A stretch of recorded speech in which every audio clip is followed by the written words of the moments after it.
Everybody.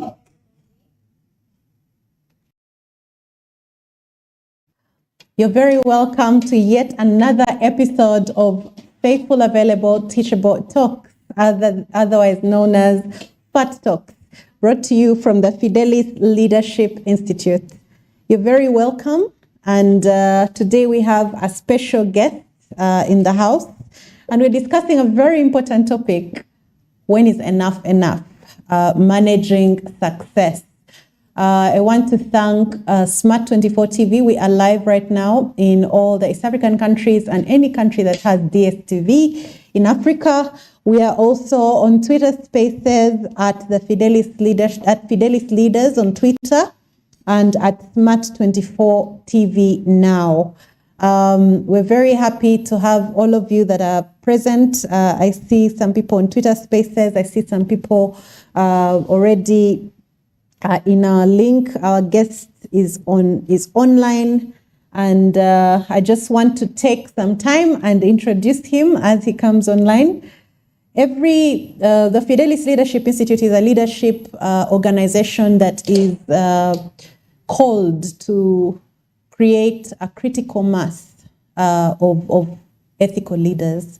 We believe that with Africa's situation, there's nothing stopping us from pivoting into a developed continent except ourselves. I think that we as leaders have stood in our own way because of our lack of ethics. So the Leadership Institute seeks to add ethics to the discussion of leadership, add accountability, and ensure that the road less traveled has more Africans on it, because that's the only way Africa will achieve its development agenda, its development goals.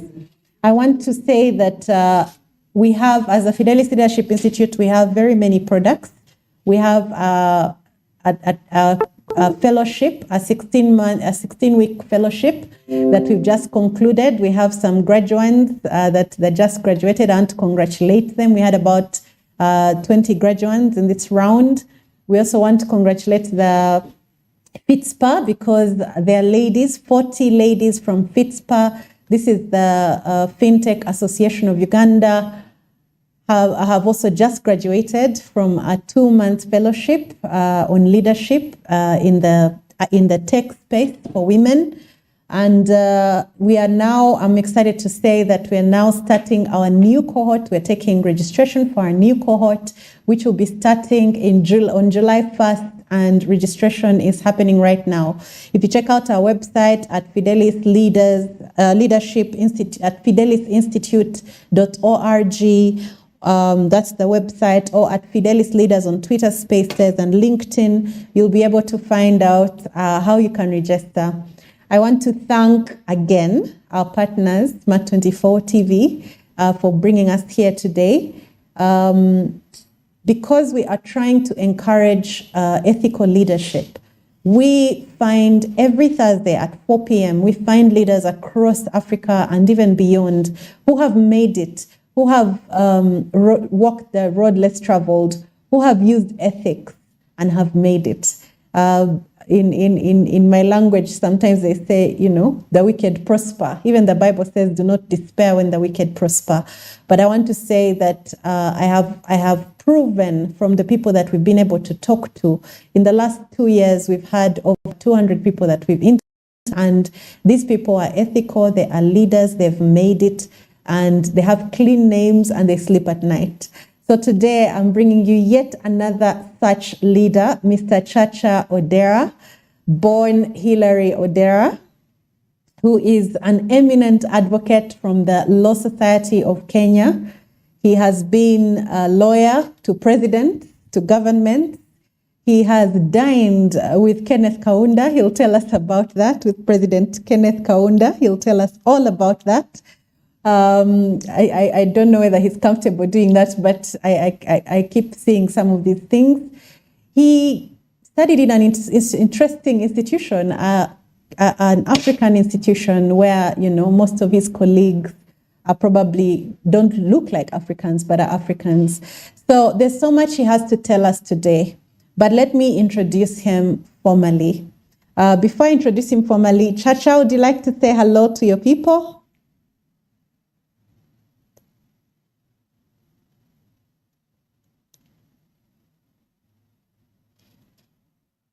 You are muted. Yes, thank you very much, Fiona. It's really nice joining you this afternoon. Just exchange views on the topic of the day. Chacha, just a second. We're trying to work on the sound here. Yes, you can speak. We can hear you on Twitter Spaces. Please continue.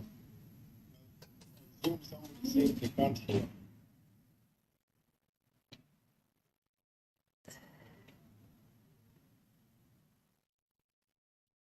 Okay, now can you hear perfect. me now? Please, Chacha, go on. Say hello to us. Okay, thank you. Yes, thank you very much, and thank you all who are on the platform joining us this afternoon. It gives me great pleasure and joy to join you on this particular afternoon.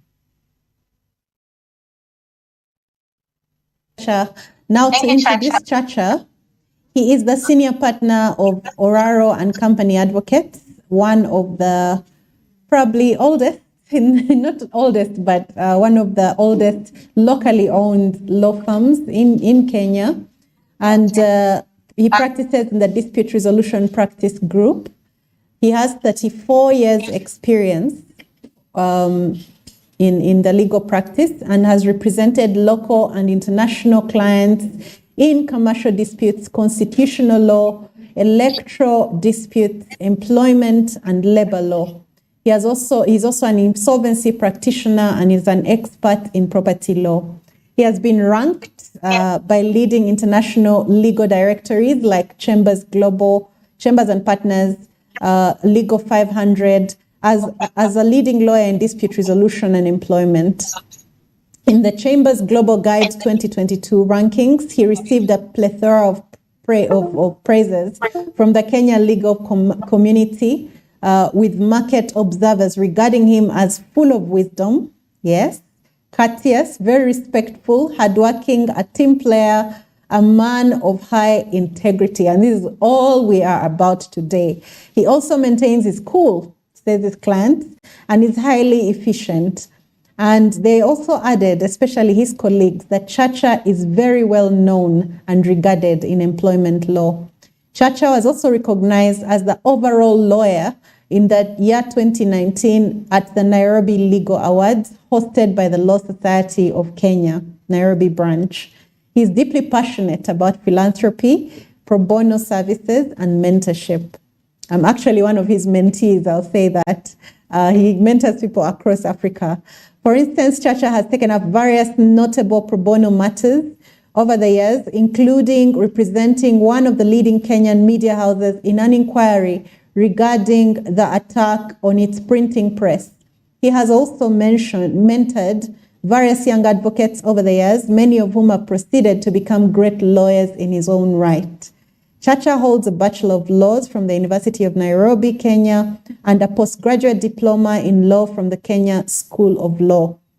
One thing I'll tell you about Chacha is that if you saw the election petition of Kenya, the famous one, you must have seen his face there. Chacha, you're very, very welcome. We're excited to have you here on Fat Talk.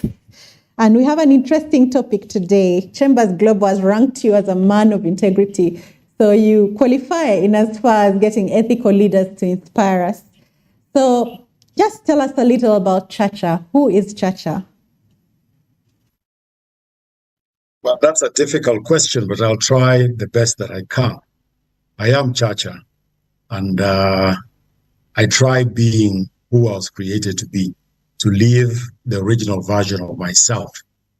I aspire really to see if I can live where I've passed through a better place. I was, by way of age, I'm 59 years old, having turned 59 in April last month, and practiced for a period of 35 years. As Fiona has said, we do I do practice in the law firm of Oraro and Company Advocates, where I'm the senior partner. My passion is really litigation, and over and above that, I also teach at the Strathmore Law School. Other than my formal employment or my formal means of earning a living, I also engage in community work. I am a founding trustee of Matibabu Health Foundation, which is a foundation providing subsidized medical services people around my village, which is about 30 kilometers from the Kenya-Uganda border. I also do sit as a trustee in two foundations, whose objectives are really to assist students from disadvantaged students from needy families. So I think that's what I can say I am. So again, I think when I asked who Chacha is, I was being unfair because yes, you're so many things. 34 years of legal practice. That's how many governments have you seen come and go? Well, you see, in Kenya, probably a bit different from Uganda. We've had various governments. The first administration was 1963 to 1978, which was succeeded between 1978 to the year 2002. And then that was under Moi. And then 2002, we had the late Mzee Kibaki taking over and giving, handing over the reins of power in 2013 to Uhuru Kenyatta. And now 2022, we do have President William Ruto. So all in all, from the time I started work, I've seen four presidents. There is President Moi, there's President Kibaki, there's President Uhuru Kenyatta, and President William Ruto. And I must say, for the first time, I do have a president who's younger than me. So I believe when I talk to him, he will listen to me. So your journey, Chacha, I'd like to just ask, first of all, we're talking about ethics here. We're talking about managing success. And the reason we use this topic, the concept of enough, is that we were interviewing somebody here. I do not know whether you remember this. Florida from Rwanda, another eminent advocate from Rwanda. And she was telling us about ethics, and you asked a question, and then you said something about the importance of knowing when enough is enough. What does that speak to you? Is that something that you've used in your life? How have you used that? Thank you, Fiona. I must confess that this concept of enough, it's a concept that just dawned on me during my professional career life. During the time that I have practiced, I've had an opportunity of representing various organizations and people. But one particular matter which really got to me is a problem that very many African countries face, and that is the problem of corruption. And you will find that the corruption in our continent, I'm not sure about the other continents, but within our continent, it is driven by greed. And I've always remembered what Professor Wangari Maathai, who's a Nobel Peace Laureate, one time said, that the world has enough for everybody, but it does not have enough to satisfy everybody's greed. So to that extent, I started asking myself that all these corruption scandals that we are reading about, especially in Kenya, to what end is it leading us? And I one time asked myself, the amount of funds that we are talking about being stolen from public coffers, do we really, the people who are perpetrating these acts of corruption, do they really need that money? And it then occurred to me that probably they don't know the term enough. They don't realize that it doesn't matter how much you have. You may have so much, but what you really need is very limited and very basic. And until the day that we learn what the word enough means, that will be the beginning of us addressing the human greed. Wow. So, how did Chacha, first of all, just give us a picture. You're from Kenya and you're greeting us all the way from, where are you right now? Right now, I'm in South Africa. I'm in South Africa, Republic. And in fact, I'm hoping that we will have a stable power supply because, you know, in Kenya, Uganda, Tanzania, Eastern African region, when power goes off, we say there's power rationing. In South Africa, they use a politer term. They say load shedding, and it's the same thing. So right now, South Africa is walking the path that many of the countries which got independent ahead of it trod before. And that is the problem which is precipitated by corruption, by the misuse of public resources, by the inability to run public services. So when you find a country so wealthy like South Africa, they have a timetable on a daily basis where people are removed off the power grid for periods ranging from 2 hours to almost 10 hours. I say it's a sad day. And I recall many years ago, soon after South Africa got independent, I was invited for their Independence Day. I believe either it's 24th or 27th of April. This was way back in 1995. And I was talking to their then High Commissioner to Kenya. And as you know, they were really excited, having just had independence, and very wealthy country. They had a lot of hope. And I did mention to him that they should not be complacent. They should guard the independence.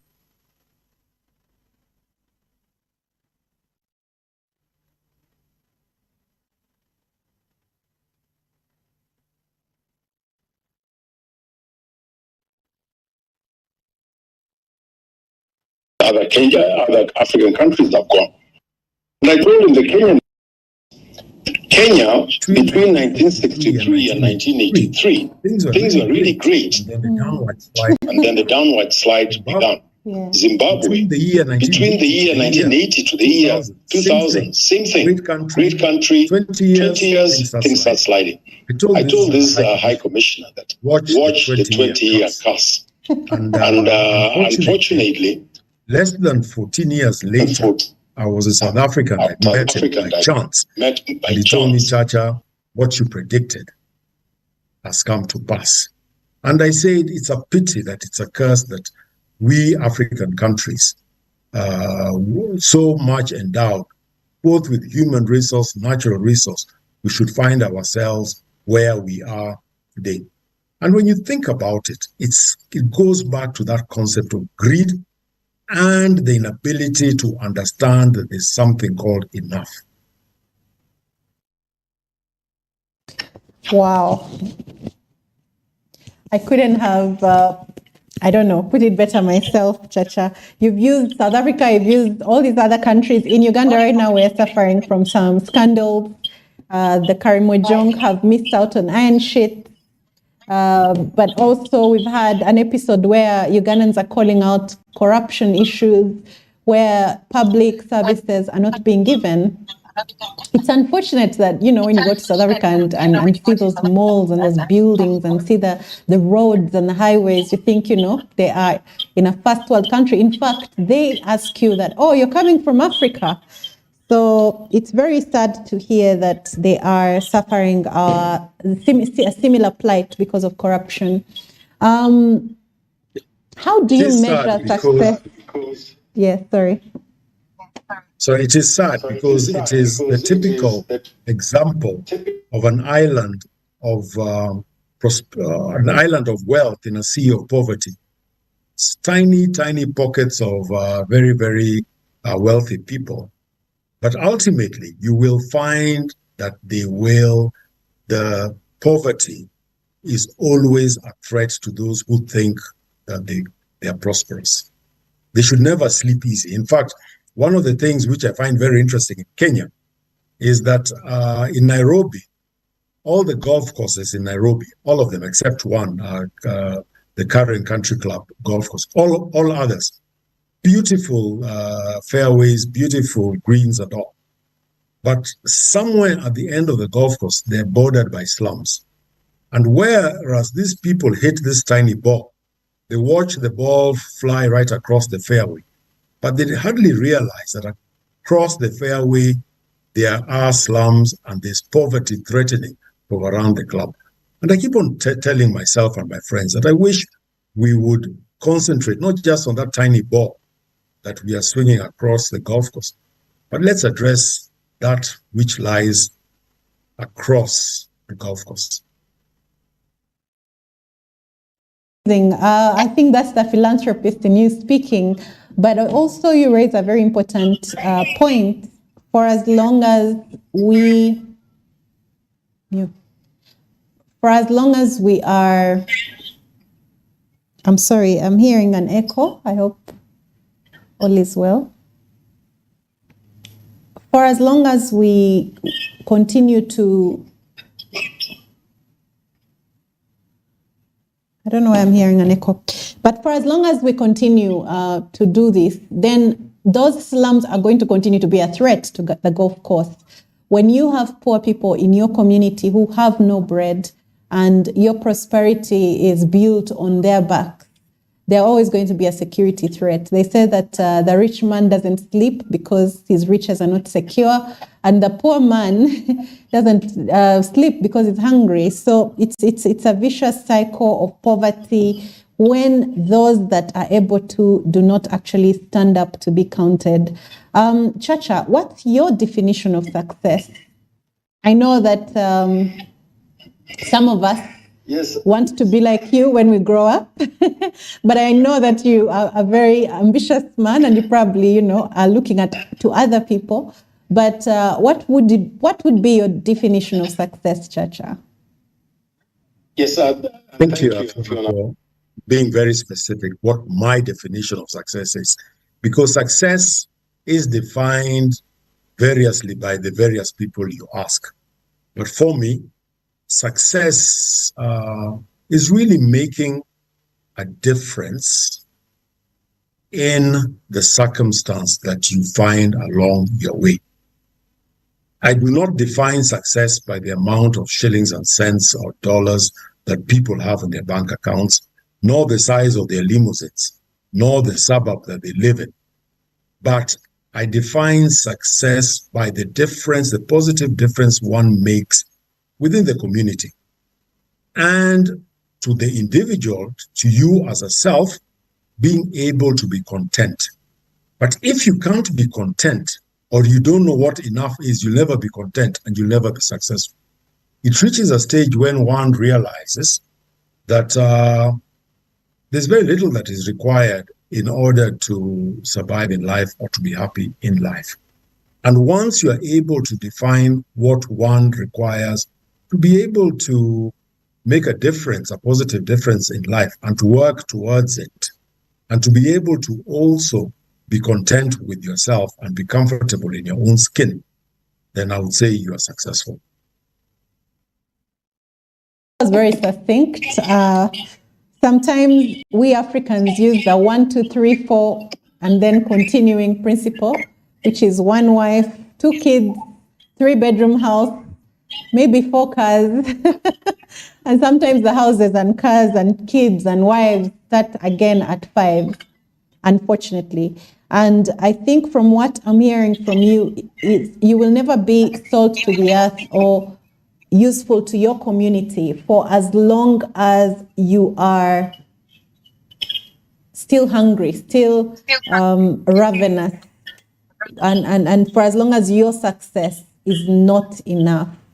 On that note, Chacha, I want to ask, what What inspired these ideologies? Were you always this wise? No, not at all. Not at all. I mean, I'll tell you. There was a time I